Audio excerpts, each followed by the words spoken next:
Hi everyone, welcome to my YouTube channel. I'm Isidora and this is a three-part video series about the process of making piano arrangements step by step. I invited Mallory to join me in this conversation today. You might remember her from our discussion last year about online piano lessons.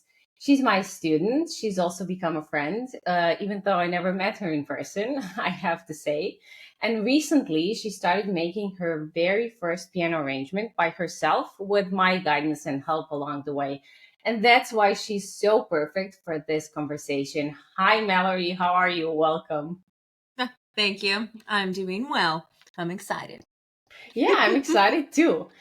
So where to start? I actually, you know that I'm so passionate about making piano lessons fun for my students, and that's why I created a learning model where actually students tell me which song they would like to play, and then I create special versions of those songs adjusted to their playing abilities. And that was actually the approach that I used for you as well for a couple of years. And then we decided to change it, and we switched from me delivering an arrangement to you creating an arrangement yourself with my guidance and help along the way. So, how would you Keyword describe is your both? guidance. Thank you. How would you describe both processes?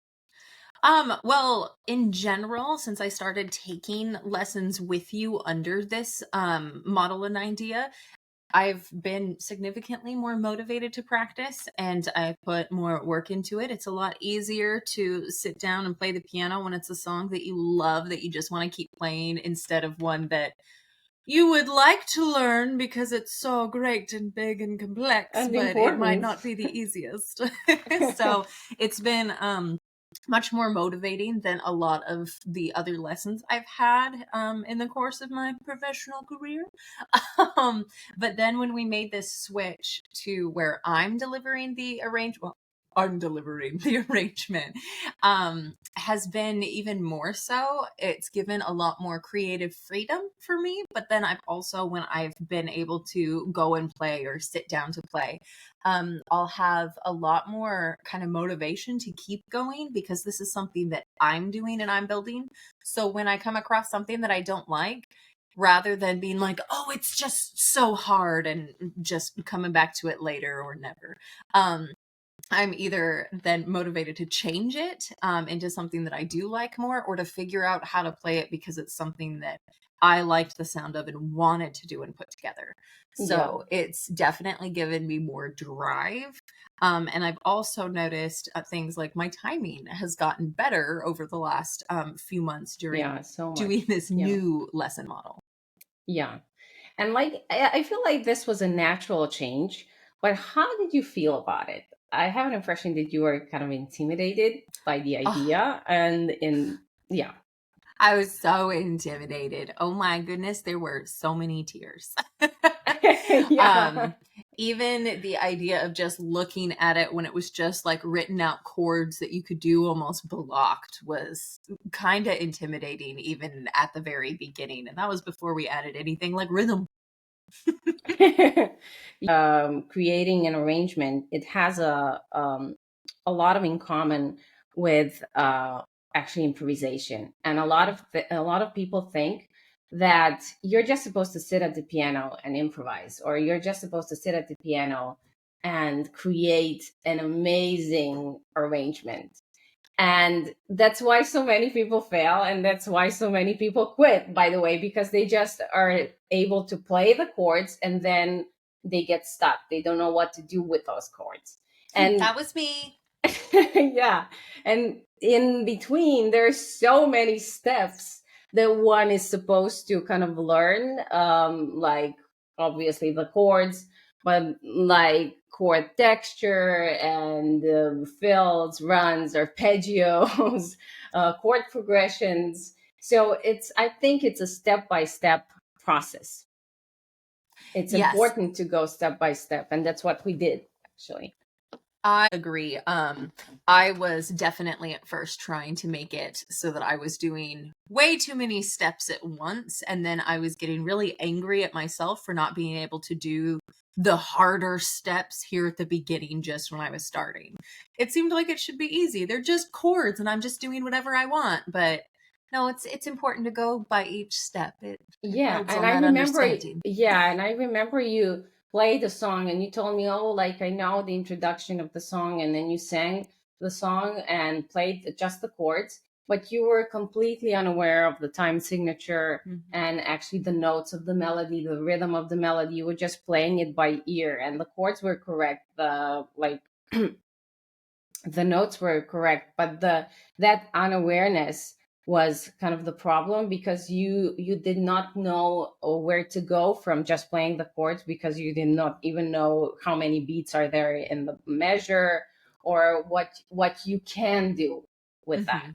And that's why I think it's important to go step by step and have like music sheet where you do have chords written out and melody of the song also written out, but you kind of build it on your own and you have some creative steps and you do add elements step by step, but it's a like a conscious process.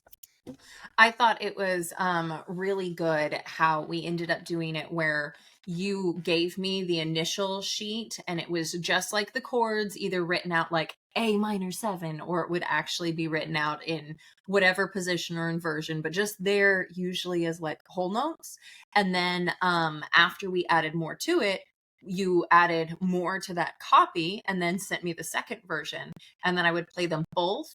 But I think what really helped was when I would then work on playing version 2 by just looking at version 1 and getting that kind of solidified in my head. I think was a really big step within the process. Yeah, but that's already when we made a change, but Yeah. before we switched, we practiced only chords for a while, actually, and chord progressions, uh for a couple months, I have to say.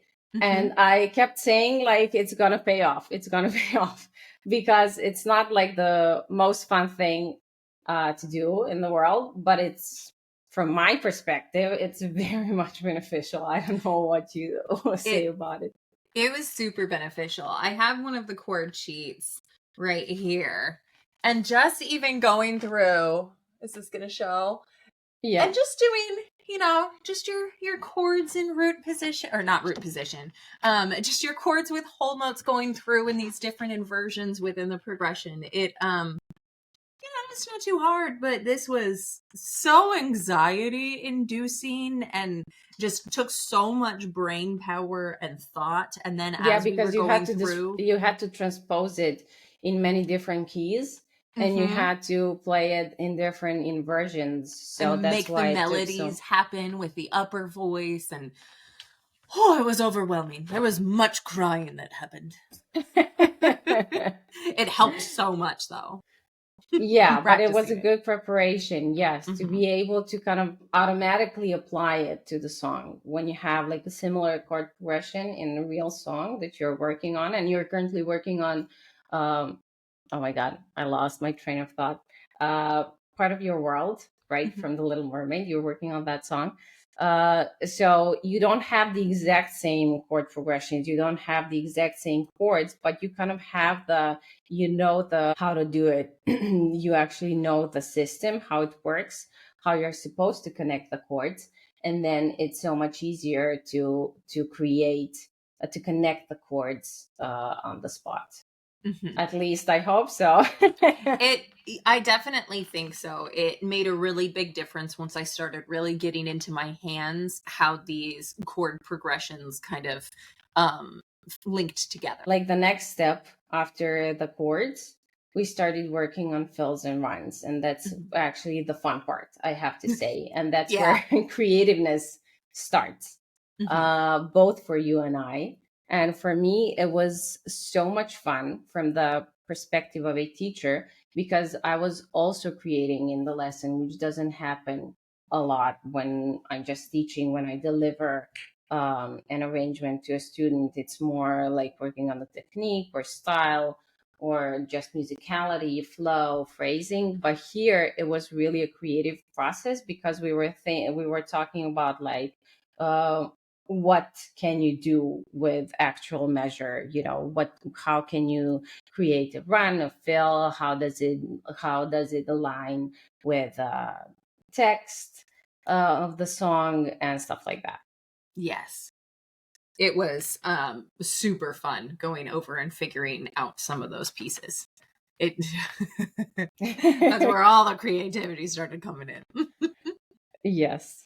So we kind of started from the simpler elements. First lesson, second lesson, it was just more like adding passing notes, or I don't know, like thirds over some Mhm. chord, or sixths, I remember. And then I was Mhm. more giving you solutions, different Mhm. solutions, and you were just choosing between the things that I kind of suggested, and then over time you started creating yourself. That was really interesting for me, when you because that was kind of intuitive. It just happened intuitively for Mhm. you. You just started suggesting yourself, like you were like, oh, I don't like that. I don't like your suggestion. I would like to do something else here. Yes. I remember that particularly happened, oh my goodness, in measure like 20 to 24. It was like, yeah, no, it sounds nice, but we've created some better things. And so week to week it was like, I still don't like it. Until we got something that I think sounds pretty cool now. Yeah, but now you're coming up with your own solutions. That's the thing. That's what I like about the process. And what do you say? What are the challenges that you encountered I when think it comes to runs and fills? my biggest challenge overall was just being confident and trying to go through it and just keep going and being okay with the mistakes. Um, Going through the runs and fills, I think the biggest thing for me was just really getting into what chord am I really working with now, and so how do I kind of go through that, because if the chords an A minor 7, I can't throw in B flats and E flats and it's going to get weird. And so I have to be really specific on exactly where am I going.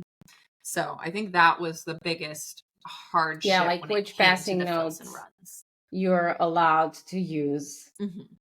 Yes, especially to, since they yeah. change chord to chord, measure to measure. So just kind of really understanding that and then being okay with messing up in the process to find those.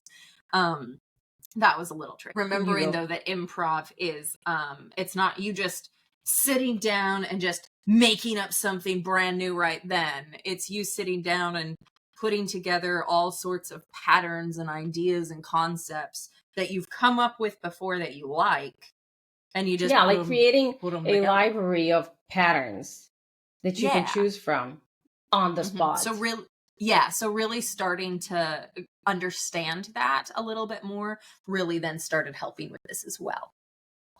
Yeah. And do you think that like arpeggios, that you learned from classical pieces? Because we also worked on many classical pieces like Chopin, Tchaikovsky, and we were trying to work on the style, on leveling up your technique. We even worked on etudes. So do you think that those arpeggios that you learned from classical pieces helped you Oh, better definitely. understand how to create ones in arrangements? I definitely think so. There's one that stands out from a Chopin that went up some notes of something, Something like but that.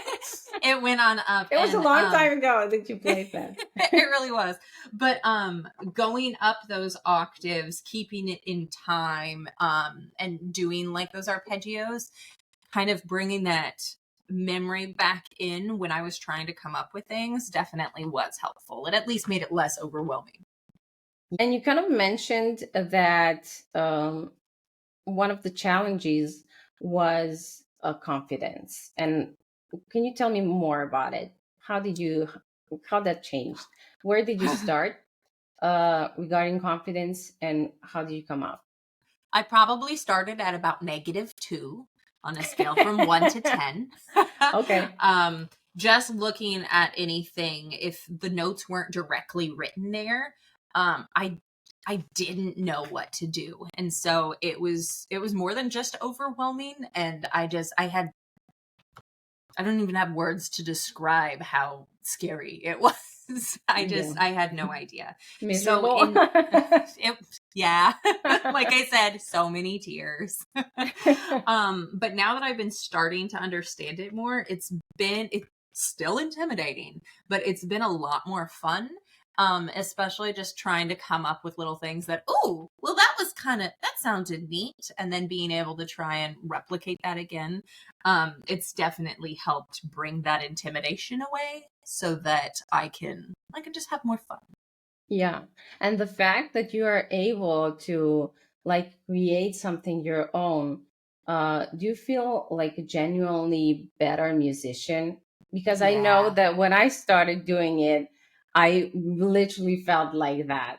You level up so much in terms of confidence when you're able to create something of your own and not just play the something that somebody else wrote, whether that's like a pop song or it's a classical piece, but it's not something that you came up with. Yeah, I with that I had been feeling especially being a teacher and a musician, I had been feeling um like an imposter. That imposter syndrome had come in a lot because it was like, well, I can't even like look at this lead sheet and improvise something cool with blah blah blah. And now now it's much better. Still working on it, still learning, but it's such a different process now. Yeah. And have you applied any of it to your teaching?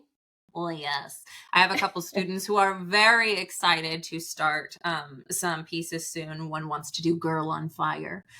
um, so I've started then working with chords more with students and then trying to put that into lead sheets or anything that they've really, really thought would be fun and motivating to practice themselves. And then started to work on these with the patterns. Um, I think they've been having a lot of fun with it. I feel like the difference in teaching styles probably good. It's always good to update things. I'm super excited for this general model of teaching, and so I've talked with two of my other pretty young beginning students, and we're going to try and start doing this kind of concept as well as they're starting to learn their chords. So they're already pretty excited about it, and I had just mentioned it. So Yes. it's a good Okay, thing for so teachers. since this is a I announced it, this is a three-part video series. And in the next video, we're actually going to demonstrate things, how that process looks like. The next, we are going to use an example, the song Part of Your World. And we are going to demonstrate the first step, the chords. We're going to break everything down. So, how do you feel about it? Are you excited? Whew, I'm a little bit nervous.